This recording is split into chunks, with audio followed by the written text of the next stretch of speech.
تازه خبر پاکستان غواړي منظور پښتون راخوشي کړي. منظور راخوشي کېږي، محکمه یې په مجرم ثابت کولو کې ناکامه شوه.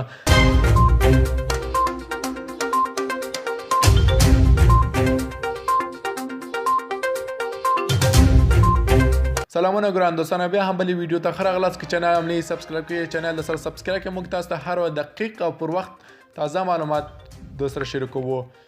تان شامی د دلوي 19 د خیبر پښتونخوا د ډیر اسماعیل خان محکمې د پښتون ژغورنې غورځنګ د بندي مشر منظور پښتون پر ضد د ثبت شویو دوه قضیو په اړه د ضمانت منظوري ورکړې ده. په یاده محکمه کې د منظور پښتون مدافع وکیل شکر الله ایډوکیټ ویلي د پښتون پر ضد د ثبت شویو قضیو په اړه محکمه په سپیناوي ورکولو کې پاتې راغلې ده او پر هغه لګول شوي تورونه بې اساس ثابته شوې ده.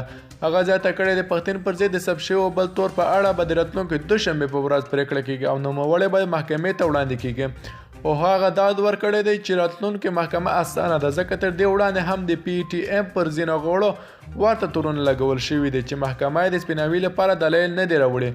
پر منظور پښتون هم لکه د یاد غورځنګ د نورو غړو په څېر له قانونه د سرغړونې تورونه لګول شوي دي او له یوې اونۍ ډېره موده کېږي چې له خپلو شاوخوا 100 فعالانو سره د پاکستان په بند کې بندي دی.